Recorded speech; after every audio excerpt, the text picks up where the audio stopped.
Loud today. Is it pretty loud? Is it loud enough? Everyone, Jim, thumbs up back there? Thumbs down. Too loud? Better? Yeah? All right, fine. To start off today, we'll have our secretary's report. We have Brian Sweet, our club secretary, who is a co-founder with Real Estate Projects, if we spell out the name. Reprojects. Thanks. Thanks, everybody, and thanks, Jim. Wow, that is loud. All right, so we have quite a few prospective new members and guests. So I'm not going to announce everybody, but I will say a few names. And per usual, at the end, we'll have everybody stand up for a brief second. We'll give them a round of applause. So I'll start with Ben Bryan, who's a guest of Melly Kennard. And there's 3 other guests of Melly. We have Kathy Honig, we have Peter Pryor, and Graham Rogers. We also have Robert Lavin, who's a guest of Jim White, and Brian Moran, a guest of Chad Tyler. 2 other guests or prospective new members, I guess I should say, that I'll mention are Tom Goujon, who's a guest of our speaker today, and Steve Kaplan, who's also a guest of our speaker. Other guests, please stand up. Let's give them all a nice round of applause.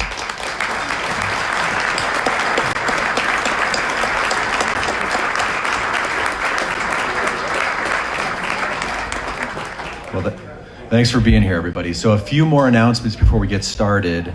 The first is Lauren wanted me to mention that anybody who parked in the Lincoln garage across the street, she has validation for you, so see her after the meeting. And I would also say that you may have heard me mention a couple weeks ago that our evening meetings have been renewed and revamped and restarted, so that's exciting. So these will now be weekly at 5:30 at various locations, and the theme of these will be a Simply Social meeting, also a fellowship, a networking, and also a speaker event at various times. So if you're interested in attending those, please see our club calendar. You can also check with Mike McPhail, who's chairing those evening meetings. Also, speaking of locations, next week's meeting, the February 27th meeting, will be offsite fellowships. That requires sign up, so sign up by this Monday at 1 p.m. March 5th is our annual State of the State Mental Health Symposium, which also requires sign up by Friday, February 28th, and that is going to be at the DTC Hyatt Regency, so keep that in mind. Week after that, March 12th, we'll be back at the DAC, so no sign up required for that. Everybody knows Ben Allen. I don't see him here today. He's well known for his enthusiastic approval of items that need seconding. Ben is our RILA chair, and he is looking for volunteers to help in the interview process. I mentioned that a couple weeks ago, so if you have any interest in doing that, please see Ben. Todd Bacon also needs volunteer help for hanging of the Scholastic Arts at the History Colorado Center. That is needed over the next couple weeks prior to our meeting at the Colorado Center, which is on the 26th. So if you have any interest in helping Todd hang art and then seeing your fine work hung, please see Todd after this meeting. I'm also told to mention that March Madness is upcoming, and I know last year was extremely confusing. This year it sounds like, I remember that. This year it sounds like it's going to be a little bit more streamlined thanks to the help of Colleen. So that's coming up March 12th, and Jim, of course. Keep an eye for that coming up here in the next couple of weeks. That's all I have. Thanks, everybody.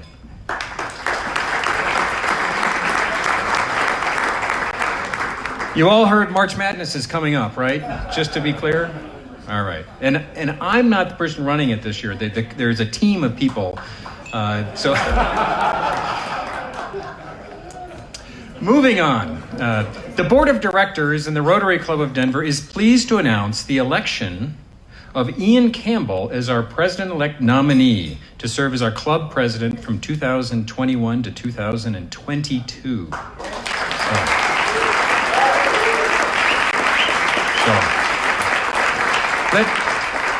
Let me read a little bit about Ian here so you can get more familiar with some of the details that you might not know. Ian Campbell is the CEO of Mission Suite, a CRM platform that helps consultants, small business owners, and sales and marketing teams be more effective in developing new business. Before starting Mission Suite, Ian spent 16 years working with startup companies and nonprofit organizations, building and managing their marketing teams and budgets as an outsourced director of marketing. Recently, Ian has reignited his passion for music and has begun performing again as a singer and guitarist for private events, colleges, festivals, and local bars here in Denver.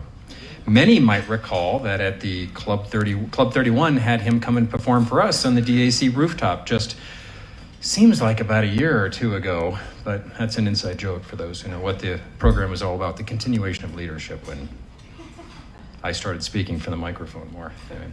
As Ian and Lindsay prepare for their first child, they're currently busy modifying their apartment, and they're looking forward to introducing their new one to the enjoyment of the outdoors, adventure, and music. Ian's background in Rotary has been for 7 years, 4 years in the Rotary Club of San Diego, 3 years here in our club. He's the communications team vice president from 2017 through today.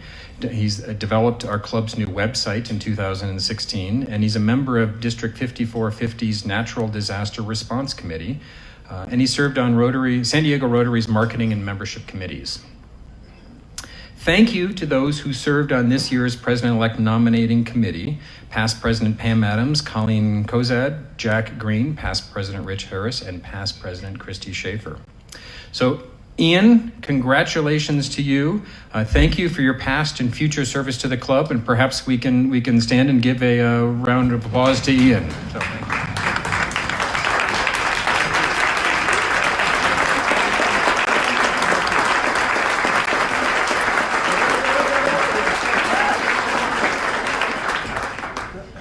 And Lindsay, great to have you here today, seeing your support. And don't worry, it'll be just fine while he's president. It's not that big a deal.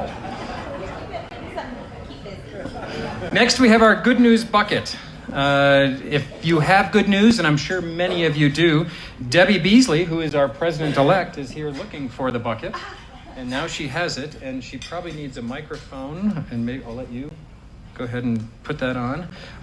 So Debbie Beasley, who is the Senior Vice President and Technology Manager with Wells Fargo Bank, and as I mentioned, our President-elect for Club 31. I think I got it. Pretty smart. All right. This is for all of our esteemed speakers and guests. Welcome today. So thank you for being here. And this is the part where I go around the room and you can put in 20, 200, 2,000, whatever you want. And it goes to our polio program and our world programs that we do through the Rotary Foundation. So I'm going to start it off by saying I'm thankful to our esteemed speaker, to our many guests, and to Ian Campbell for saying yes. So thank you, everybody. And I'll get us started. Anybody else want to join me? Melly. For Ian. And she's got a comment. Thank you, Ian. Anybody else? Oh, here we go. Here's Bob. And I think this is in honor of Bill's wonderful anniversary. Anybody else? I'll be there. I'm coming. Thank you. Here's Bob. Anything to say, Bob? Or just a drop? Drop and run, all right? I'm coming. I'll be right over here. I'll be right back. This is where the exercise comes in. Okay, I'm like... I've got two things. My wife is here joining me today for one of her rare appearances downtown. And we just learned about 2 or 3 weeks ago that our son finally asked his girlfriend to marry him, and she said yes. The important part. All right, I'm going to sweep back this way. Anybody else on this side? All right, here we go.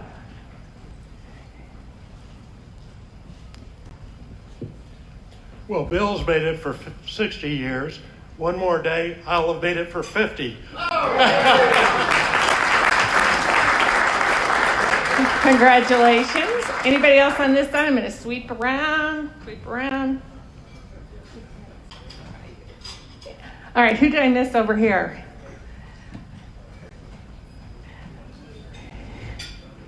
Hi, Harry.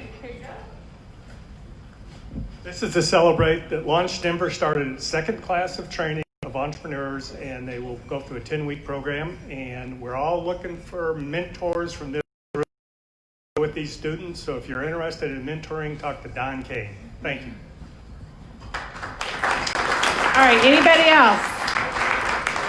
All right, thanks, everybody. Enjoy the meeting.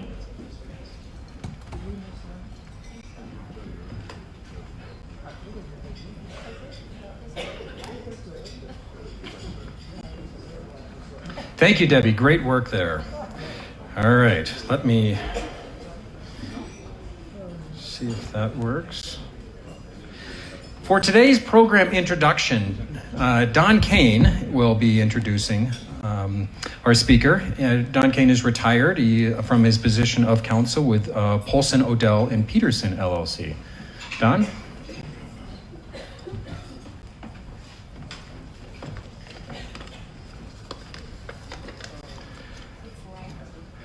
Our topic today relates to something that happened 25 years ago this week. But to properly introduce our speaker, we need to go a little further back than that. In the spring of 1983, Federico Peña was a charismatic young civil rights lawyer from the west side of Denver. He was born and raised in Texas, but by the age of 36, he was already the minority leader in the Colorado House of Representatives, and he was running to become the mayor of Denver.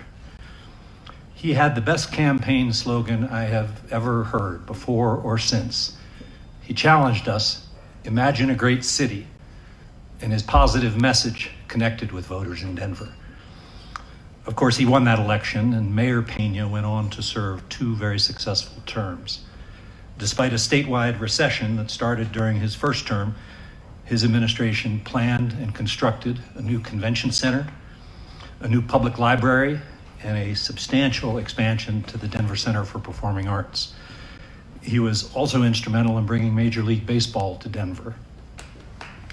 Among the things that Mayor Peña imagined for our city was a great airport. I'm sure he'll talk about planning and construction that occurred during his administration. A few years after he left the mayor's office, he was nominated and confirmed as Secretary of Transportation under President Clinton. From that position in Washington, he was able to continue supporting the airport through its construction and completion and opening in 1995. After 4 years leading the Department of Transportation, Secretary Peña moved over to the Secretary of Energy during the early years of Clinton's second term. He returned to private life and to Denver in 1998, but he has continued his engagement in politics and public affairs ever since. Currently, Secretary Peña is a senior advisor to the Colorado Impact Fund, which invests in companies having a positive impact in community health, natural resource conservation, education, and economic development in Colorado. He has served on the board of several public companies and many important nonprofits. With that, I welcome the Honorable Federico Peña to talk to us about the 25th anniversary of Denver International Airport.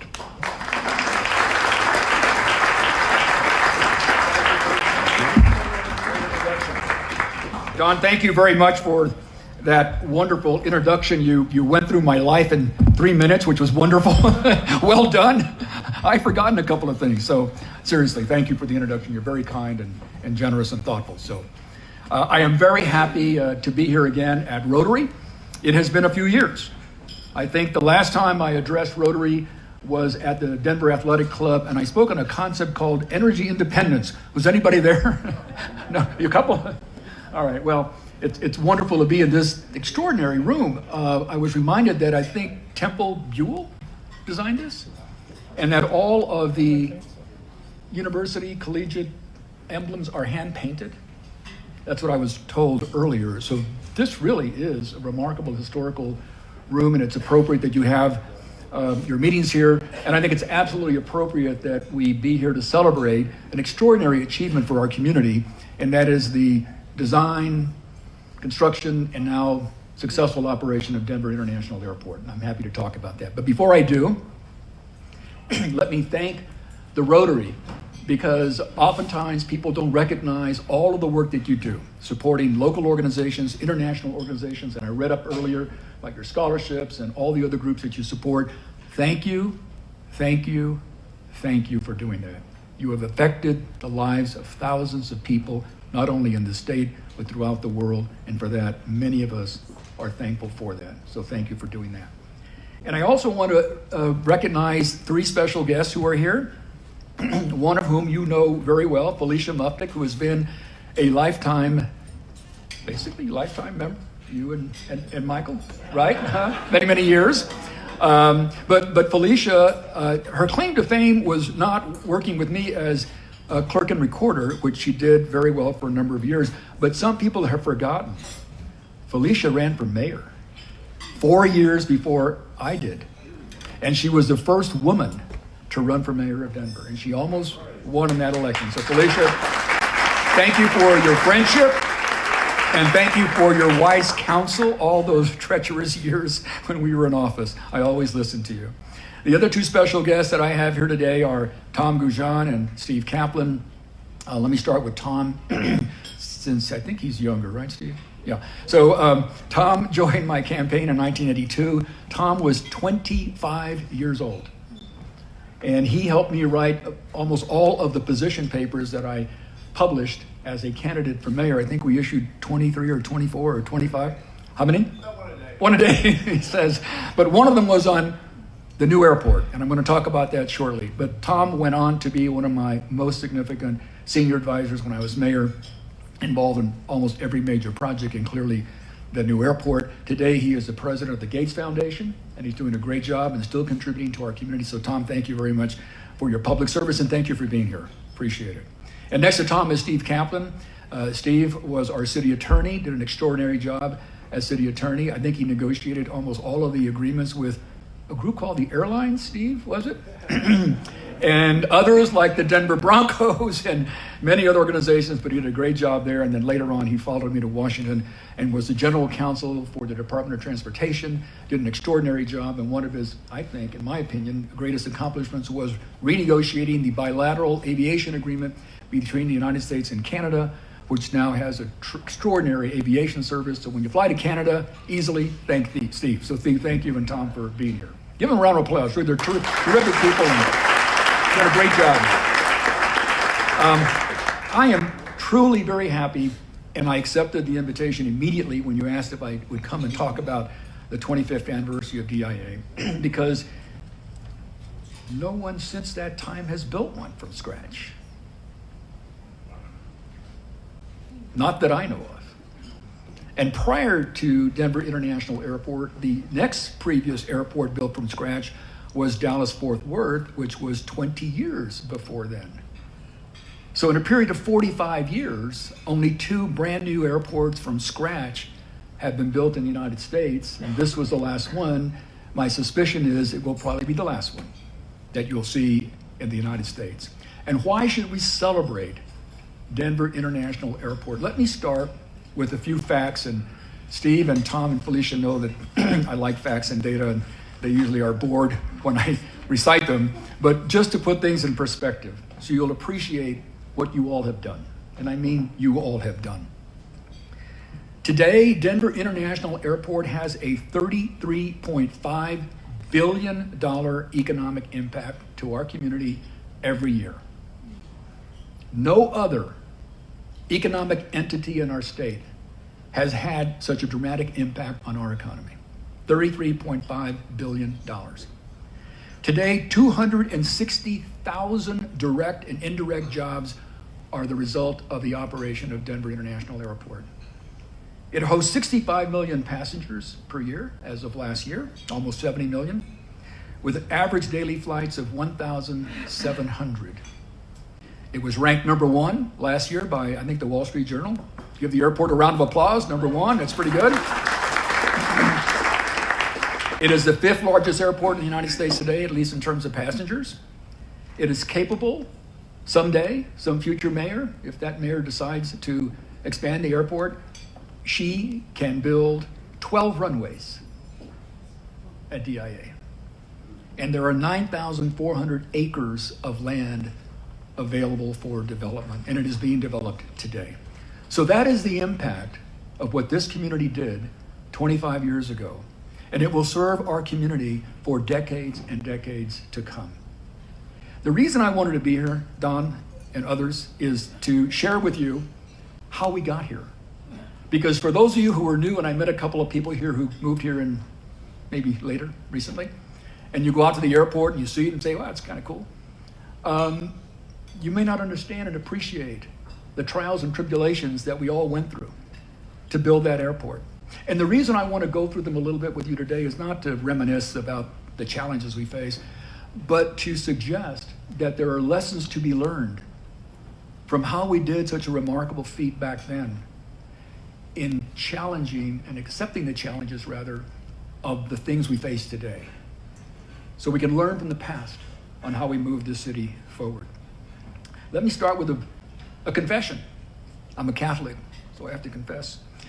When I ran first for mayor in 1982, and Tom remembers this because we wrote the position paper, my position was that we should expand old Stapleton Airport north over I-70 onto the Rocky Mountain Arsenal. Does anybody remember that idea? And I suspect most of you probably supported it.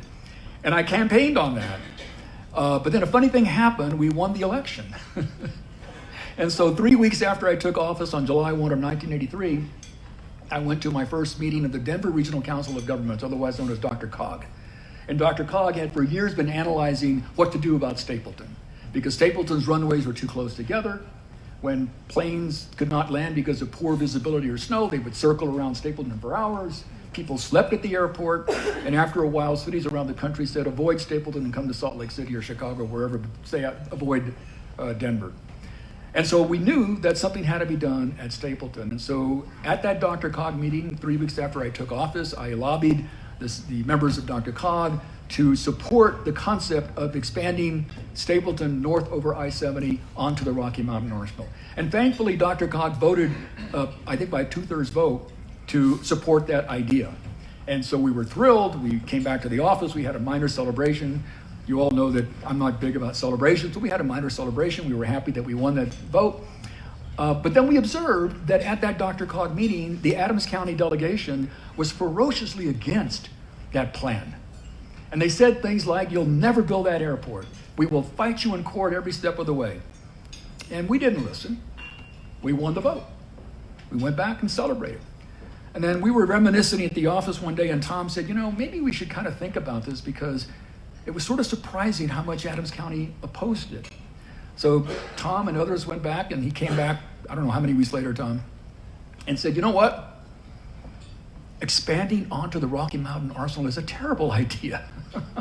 So my jaw dropped, and I said, what do you mean? First of all, it's one of the most contaminated pieces of land in America. It'll take billions of dollars for the Defense Department to clean it up. There are unexpended shells still buried in the land. There are contaminated lakes there. And who knows if the Department of Defense will have the money to clean it up, or even if it wants to. And secondly, if we have litigation, and there will be litigation, we'll be dragged into court for years. We'll never build this thing. I said, well, what do we do? He said, I don't know, maybe there's an adjustment we can make to satisfy Adams County.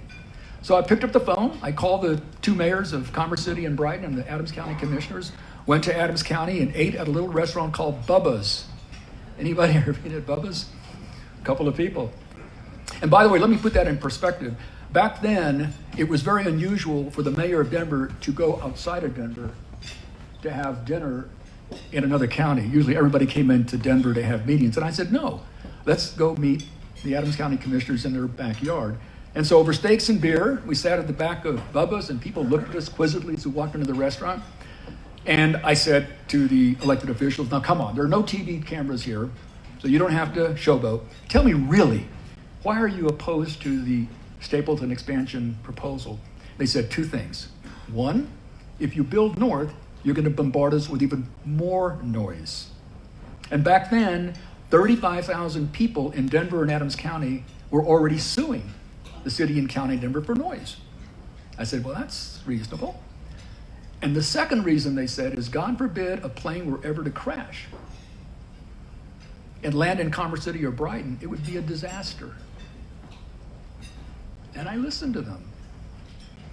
And I said, if I were in your shoes, I'd be saying the same thing. Those are very good reasons to oppose this proposal. Well, what should we do? They said, move it. I said, move it where? Move it east. How far? We don't know. Just move it. So Tom and I are aghast listening to this. And we said, well, if we move it east, it will be in Adams County. And the only way we're going to do that is we have to own the land. And it has to be part of the city and county of Denver, just as Stapleton is, which means you have to comply with the Poundstone Amendment, a constitutional amendment, which requires a vote of all the people of Adams County to allow us to annex whatever parcel of land we're going to have. and you all have to go and campaign for it. And if you do that, we might have a deal. They said, sure, we'll do it. So we came back, drove home that night, and Tom and I looked at each other and said, what in the heck did we just do? And so when it was announced publicly that we had cut this deal, at least a conceptual agreement, to not go on to the Rocky Mountain Arsenal, to expand east, I think I can use the expression, all hell broke loose. People were very upset. After all, I had campaigned on expanding onto the arsenal. So the business community was upset, the city council was outraged, the media went berserk. And so we spent time explaining to people why we thought this was the most feasible alternative. Lesson number one that I wanted to share with you. It's not a bad idea every once in a while to review your facts and to listen to new information and new data and to change your mind. That was a big deal for us to change our mind back then. But I'm glad we did it. But it's very, very difficult to do when you've campaigned on something very opposite. And when you have many people who have already invested near Stapleton, including all the hotels and restaurants and businesses, who were going to lose their investments if that airport was shut down and we built a new airport east. We came back, we met with the city council after months of negotiation between Adams County and Denver in a little house across from City Park. We reached an agreement, and that was to move the airport to Kansas, only 27 miles, and that the Adams County delegation would actively campaign to encourage the citizens of Adams County to allow us to annex the 51 square miles of land in their community. And we agreed to finance certain infrastructure so they would have access to the airport, and limitations on the number of hotels we could have on our side, and limitations on homes being built near the new airport. A very complicated agreement that all these folks were involved in. We got it done. And that's when people, when they saw the agreement, said, this is Federico's folly. Some of you remember that when Ben Stapleton built the airport out in the sticks, if you read the history of Ben Stapleton, that's what he was accused of doing. And his airport was called Stapleton's Folly, and mine was Federico's Folly. At any rate, after lots of meetings, we finally reached agreement. Adams County had their vote. Thankfully, Governor Romer went out and had his oatmeal circuit. You all remember that? And by the way, the business community was very integral to this because they raised millions of dollars to run TV ads and commercials and provided workers and volunteers, as did labor unions, because we had a terrible recession and they were out of work. So they wanted a new project. Everybody worked hard, and that vote passed in Adams County by 55 to 45. So we thought, terrific, we've crossed the first hurdle. And then someone said, I won't mention who, well, if Adams County voted, so should Denver. We said, wait a minute, we just had this election in Adams County. Why does Denver have to vote? Well, we went ahead and had a vote in Denver, and that passed 63 to 37. And then we had to go about the process of acquiring the land now that the annexation vote had passed. And that was treacherous because there were a number of people, frankly, who gouged us in jacking up the prices for land. We have no choice. We bought the land. But one of the most difficult challenges that we had, that I had personally, was going out to a community called Eastwood Estates. Do any of you remember Eastwood Estates? Eastwood Estates was a community of retired people in Adams County, about 300 or 400 homes. They had bought those homes, built them, and that's where they were going to retire. I had to go out and explain to these people that we were going to have to buy their homes and they were going to have to leave. And I was thinking, imagine if someone was telling my parents that, how difficult it would be for them. And there were tears in the eyes of many people in the audience. And we said, we're going to pay fair value for your land. We provided counseling services and other services because it was a traumatic emotional impact on these people's lives to help them move on, so to speak, and help them buy new homes. But we finally got that done. Very, very difficult. And then we had the Defense Department that had Buckley. And Buckley said, well, you have to be careful in where you fly your flights because you're going to fly over these very important geodesic domes in Adams County and Buckley, and it's a top secret. And I remember, Tom, I don't know if you were in the meeting, but the Defense Department came into my office. They swept my office to make sure there were no microphones or whatever. And they explained to me the secrecy of those domes, and we agreed we'd move the flights away from there. The next day, front page of the Denver Post had a picture of all the domes. and explaining these confidential communications that we'd had at my office. But we dealt with that. And then, of course, came the challenge of financing the airport. It was about a $1.5 billion project estimated at that time, and we had to get some money from the federal government. And so we said we're going to try and raise $500 million from the FAA. People said you can't do it, impossible. Thankfully, we had great congressional members, Pat Schroeder, Tim Wirth, Gary Hart, and others. We all lobbied. We got the $500 million from the federal government. People said it couldn't be done. And then we had to not only continue to run and operate the sixth busiest airport in the United States, Stapleton, we had to build a new one at the same time. And luckily, we had a terrific gentleman named George Dowdy, whom we recruited to be our new aviation director. And he worked side by side with the construction management team, and off they went. All this time, we had been meeting with the airlines, of course, and trying to get their support for the new airport. Any airline people here? Good. Because I'm going to say some nasty things about those two airlines. But it's the truth. And so United and Continental said, we'll support the new airport. It's great, but we need two things. We want to continue to operate out of Stapleton. So we'd like a new concourse built, Concourse E, and we need a new runway, the east-west runway. I said, of course. We want Stapleton to still be competitive, and you're going to support the new airport. Let's do it. So we built Concourse E, and then I was reelected as mayor. Don, you left out that there was a recall petition launched after I was elected the second time. Just a minor hurdle along the way. And then the airlines sent me a letter basically saying, we've changed our mind. We think we should reevaluate Stapleton. And we're not so sure we need a new airport. So the next day they came in, I had my letter, handed it to them, and the conversation went sort of as follows. Gentlemen, they were all men, this is not your airport. This airport belongs to the people of Denver. And we are going to build this airport with or without your support. You promised that if we made additional improvements at Stapleton, you would support the new airport. I accepted your promise. I believed in you. And now you've changed your mind. So guess what? You know that new east-west runway you wanted? Forget it. And by the way, you're now going to be put on month-to-month leases at Stapleton. They were very happy about that discussion. They got up, they left the office very upset. The next day I got 50,000 calls from the business community saying, are you crazy? You can't deal with our airlines like that and threaten them and challenge them. We have to work with them.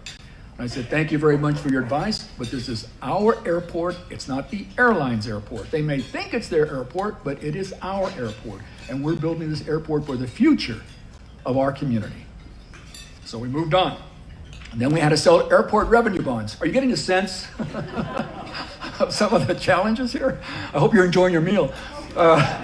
So then we had to go out into the marketplace and sell airport revenue bonds without airline agreements, which had never been done in the history of the country. Because bondholders are not going to have bonds unless you've got the airlines agreeing to help generate the revenue to pay off the bonds. So we took a chance.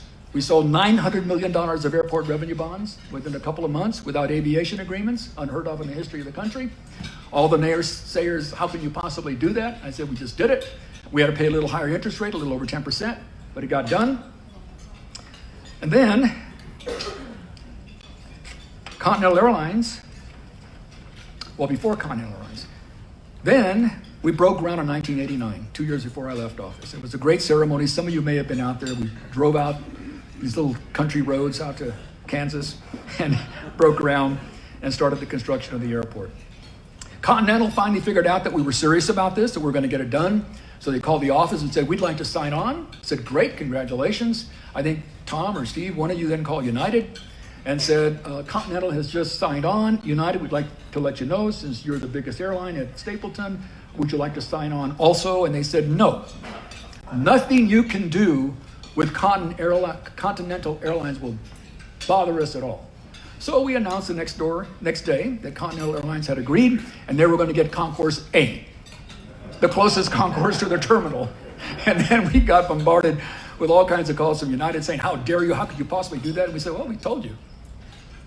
And now they have Concourse B. So we've broken ground. We've got these gigantic earth-moving machines out there. We're hiring contractors. At one point, we had 10,000 construction workers.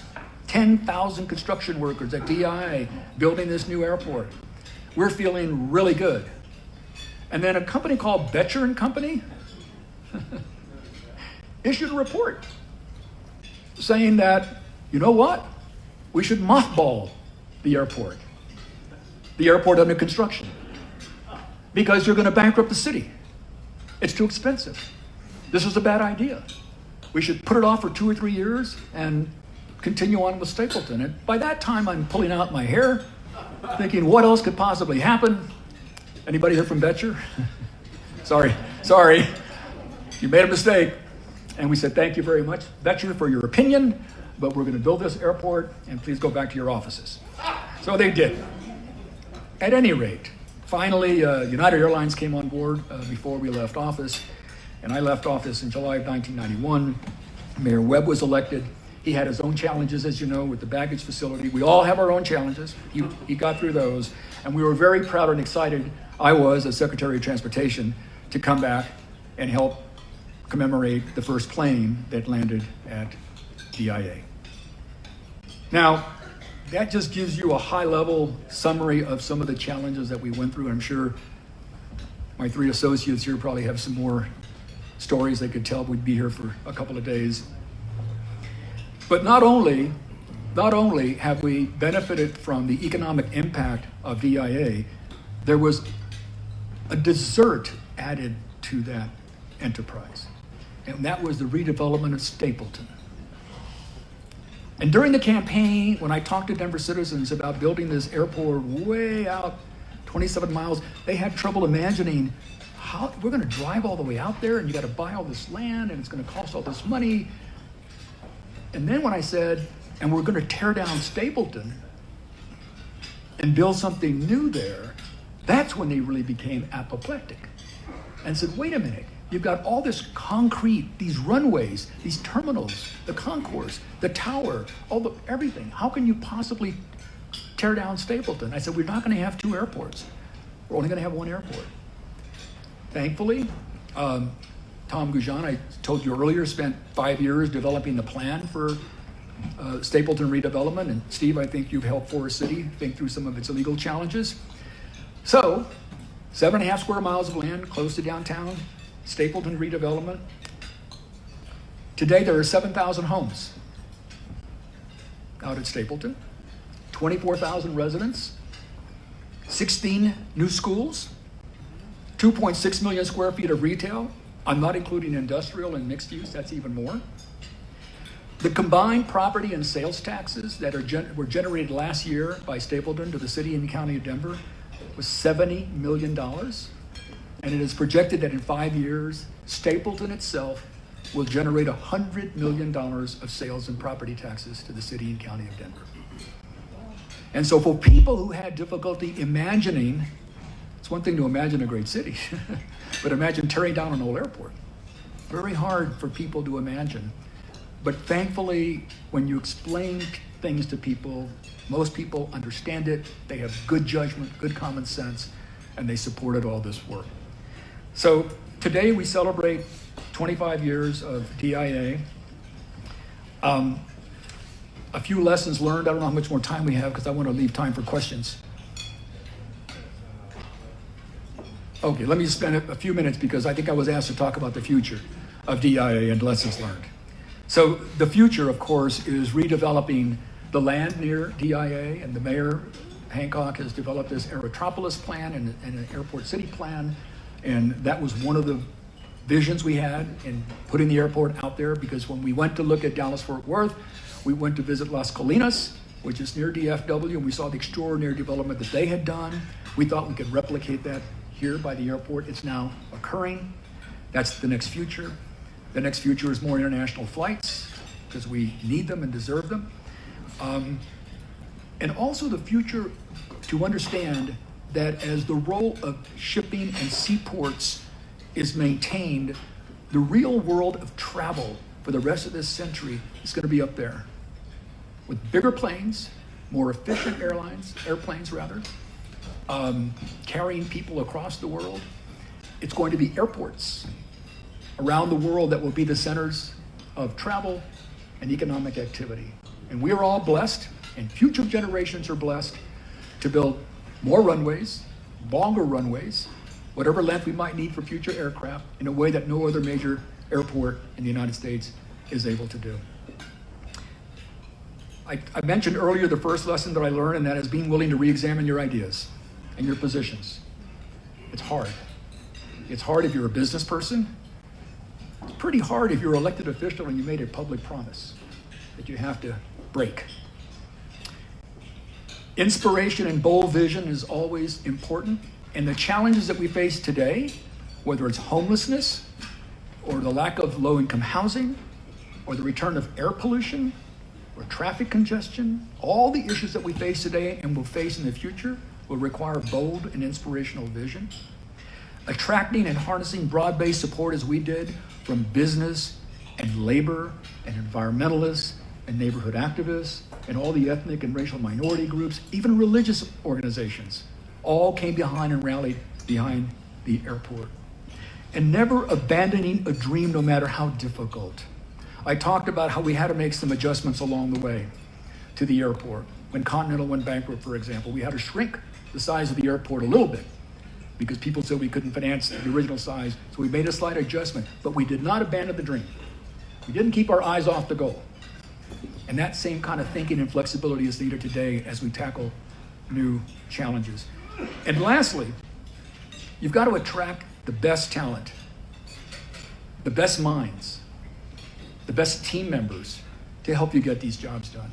And I was very, very blessed to be surrounded, in my humble opinion, with the finest team that has ever sat in City Hall in the last decades.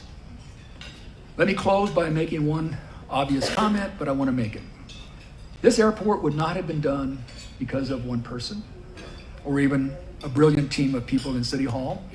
It happened because a broad community of people got together and decided this is the future they wanted for their city.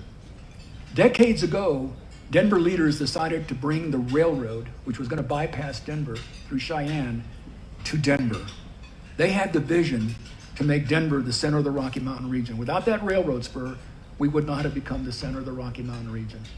And you look at the vision of Mayor Spear and having parks and mountain parks and all the boulevards that he had, and Ben Stapleton in building an airport out in the sticks, Stapleton's Folly, and now what you all have done in this vision.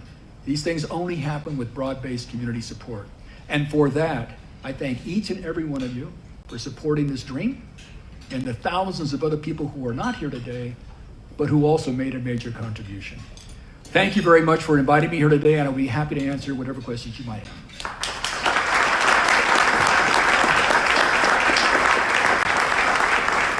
How much time do we have for questions? Great, perfect. And if you want to identify yourself, please do or not. I'm Steve Mass, and mine is more a compliment or a comment. When you were mayor, I was the chief financial officer and general manager of Field Gardens. And you're just, it was fascinating to hear the history that you just went through. Yep. And you're an incredible gem to the city. I mean, our dealing with you made that happen. And I can remember hearing Bud saying, Gertler coming back from standing on an overpass, and you looking down and saying, what do you think about a music park down there? So I think it was probably a little more fancy about, Imagine Great City, but you were phenomenal to work with. You've done an incredible amount of stuff. Oh, thank you. You're very, very kind. But let me let me say we haven't had a chance to talk about the redevelopment of the Central Platte Valley, which was 600 acres of land that was undeveloped and underused, and the city generated hardly any taxes. And you all were the first ones to commit to go into the Central Platte Valley. And of course, we redid the viaducts and streets and all that, but you were the first ones who had the courage and the vision, and you took the risk of going into this wasteland, basically, and planting yourselves there. And so we thank you. And as a result of that, that then sparked what we now see today as this extraordinary development that has affected all of downtown and lower downtown in a way that I think back then we probably hadn't quite imagined. So thank you for making the commitment. Question. Yes. You did a great job of describing the huge economic impact and magnitude of the footprint of DIA. And I'm now talking about the financing of the city of Denver. And there are some very clear legal walls that you have to do to protect the asset of DIA from the city milking that as a source of funding to run the business of government. But we do know you can allocate overhead back as part of the expenses that the city incurs to the airport, and the airport then reimburses the city accordingly. How big do you think DIA's share of the money that funds the city of Denver is? What percentage of the city's expenses do you think directly or indirectly come from that airport? Well, let me answer your question with some trepidation because it's been some time to follow the relationship between the airport, which is an enterprise fund, and the city and county of Denver, which has its general fund. But my recollection, and Thomas, see if you can correct me, my recollection is that back then, the city was grandfathered in a federal law and under federal aviation law, allowing us, we were one of the few airports in the country which allowed some of the airport revenue to come back to the city. So back then we were getting about $20 million a year into our general fund, but not every airport in the country can do that. For some reason we were grandfathered into some legislation. Today, I don't think that contribution still comes into the city. However, you asked the other question, what's the indirect and direct impact? Well, the $70 million of property taxes and sales taxes that have emanated from all the work at DIA comes directly to the school district, which collects property taxes, and to the city, which is primarily relying on sales taxes. So there's no question that the revenues of the city have been enhanced tremendously by the impact of DIA, and not to talk about Stapleton. So yeah, it's been a big help to the city's budget. Yeah, but you got to keep them separate, because it's an enterprise fund. And I think there are some times when the city can collect something for maybe the police or fire or something. There's some kind of, but those are very specific, unique examples where the city is providing a service. There's also an agreement, I think, on who's responsible for clearing the snow on this little street out to the airport, which every once in a while is a little challenge for travelers. But that's the way it works. Mayor, you mentioned that it's highly unlikely that any other city is going to be able to build an airport from scratch. Right. And so you see airports in Los Angeles and Chicago trying to expand, but of course they're hemmed in already by development around them. And the DIA seems to be uniquely situated, first of all, in the middle of the country, right, with enormous possibilities for expansion. Do you see in the future of DIA it becoming the #1 airport in the country because of those two factors? I don't know if it will become the #1 airport in terms of passengers, but I see it growing and increasing its rank for this reason. If you look at the population shifts of the United States, people are leaving the East Coast and they're moving out here. They're moving to Colorado and New Mexico and Arizona and Nevada and California and Texas. So all the population is moving this way. And so if you think about 30 or 40 years from now, if this part of the country becomes the hub of economic activity and new jobs and new businesses, it makes sense to me that the airport that will be in the middle of all of that economic activity in the Central West will benefit the most. Secondly, with new international flights that are coming to DIA and with new, more efficient airplanes that can take off and fly almost anywhere, I think we'll over time attract more international flights, particularly as the economic activity in this part of the country begins to boom compared to the East Coast. So long term, I could see our ranking go up, maybe to 3rd or 2nd. #1, I'm not sure. That's up to a lot of exogenous forces that I don't know about, but it'll certainly get better, I think. But we're positioned in a way that no other airport. So take, for example, if the nature of the construction of airplanes changes significantly, and people talk about that, you need the land and the flexibility to either expand your runways to allow for larger international flights to land or configure them differently. We're the only airport in the country that has that flexibility. Steve and I went to San Diego 10, 15 years ago at the request of their Chamber of Commerce to talk about their dilemma. Talk about a dilemma. They're in the middle of the city. And they looked at some military bases to operate, and military bases said no. They're stuck. And New York, I think, is spending $25 billion to renovate 3 of their airports. I don't think they're adding 1 new runway, are they? They're not adding capacity. They're just making LaGuardia a nice place to visit if you're coming to the United States for the first time, or JFK. We have far more potential to do far more in the future, as you've explained. So it's up to future mayors and future business leaders to help execute that vision. But that's certainly an opportunity for the future. Yeah. Secretary Peña, I'm Rob Clinton, and you talked about the expansion of the airport. Would you talk a little bit about how you decided what the footprint would be? I understand it's about 55 square miles, and how that compares to other airports around the country, and what it does mean for the potential for expansion. Ooh, a long time ago. My recollection is we tried to replicate some of the design of the Atlanta airport, I think it was, in terms of the way the concourses were laid out and with the train going out. So right now you can build another concourse or 2 out at the current airport if you need that in the future. So I think we took sort of the Atlanta footprint as a general design for the terminal and the concourses. In terms of the runway, it was all a function of the mountains and the wind and avoiding Buckley and avoiding noise in Adams County, and that's how all the runways were configured. But I can't tell you that. Did you have to compromise on the ultimate size? I mean, what were the limiting factors on how big? Might have been bigger. Could you not build it any bigger for cost reasons or other reasons? How did you decide that size? I would say that what happened was we shrank the airport a little bit, because after Continental went bankrupt and the bond rating agencies and potential investors were worried that with the demise of Continental, they were concerned that there'd be reduced traffic other than what we had anticipated or projected in our bond documents. So we had to shrink it a little bit. So yeah, we did make that accommodation.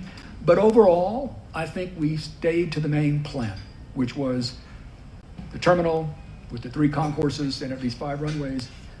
But ultimately, it can expand in the future, and in fact, it is already expanding now.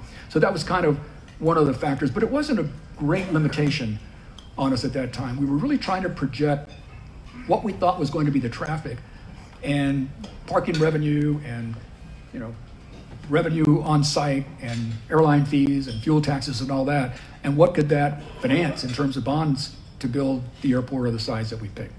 And I think we probably met 95% of our plan, ultimately, at that time at least. Yeah. Yes. Hi, my name is Frank Callahan. I applaud your vision, and it's staggering to just contemplate the path that you overcame, the obstacles and the timeline and the vision. It's amazing to me. I moved to Denver in 1980. Oh. And it was a very different place then, and I was a kid. I now live in Stapleton. Yeah. So this is all very poignant for me. You've done a great job of telling the story. It raises probably only about 100 questions for me. I'll choose one on the notion of looking forward.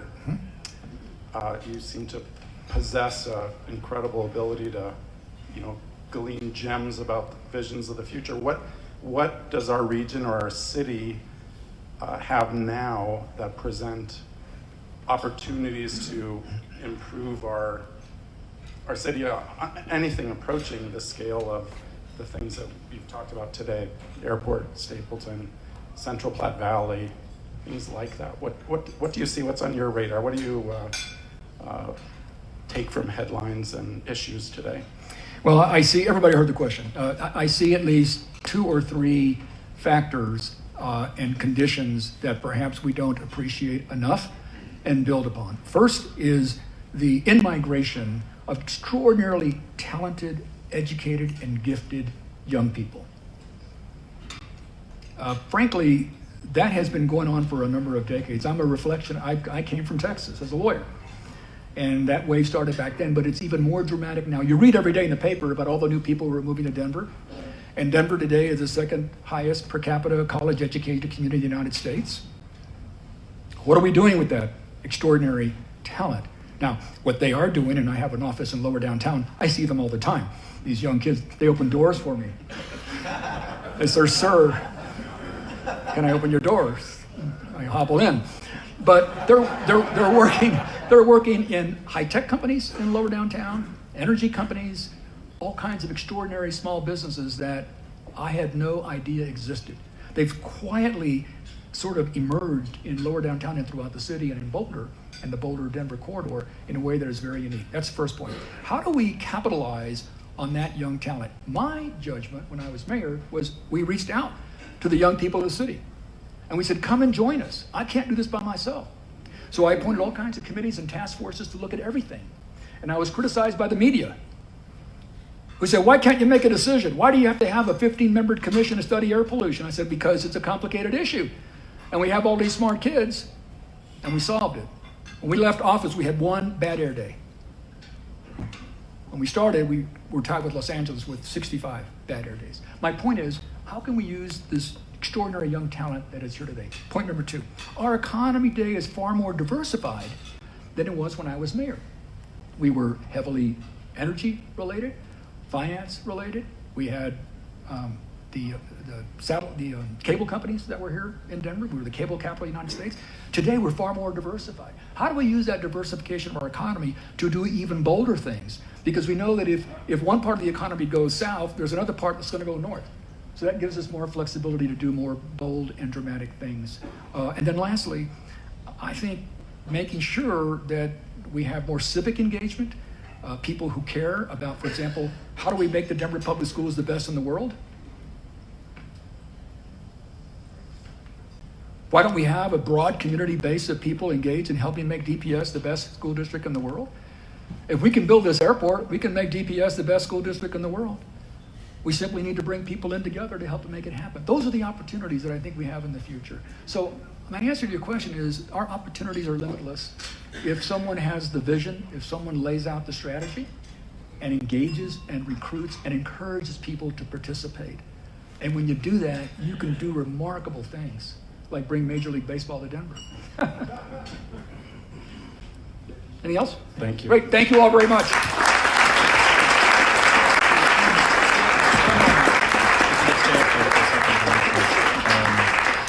Thank you very much, Secretary Peña. I think it's great to hear stories about Denver and time that many of us remember, and some of us, I was just somewhat of a child or a high schooler back then.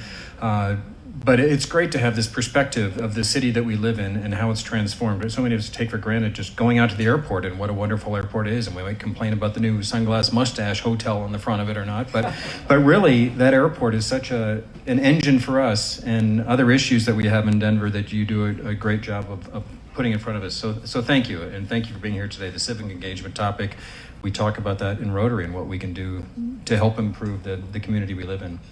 You were very gracious about mentioning Rotary early on and the things that Rotary does. One thing that Rotary started back in the 1980s that you might not know about is eradicating polio around the world. And in honor of your being here today, our club has made a donation to end polio, to Polio Plus, in fact, and 100 children will receive the polio vaccine as a result of your being here with us today. So thank you very much for being with us today. Thank you. Thank you.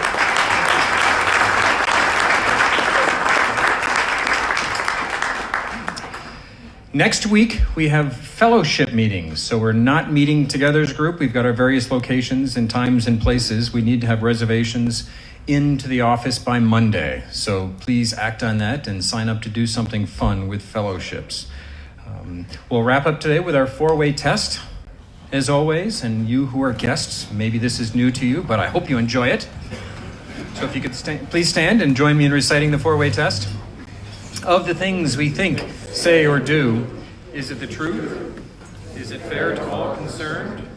Will it build goodwill and better friendships? And will it be beneficial to all concerned? Thank you, and we are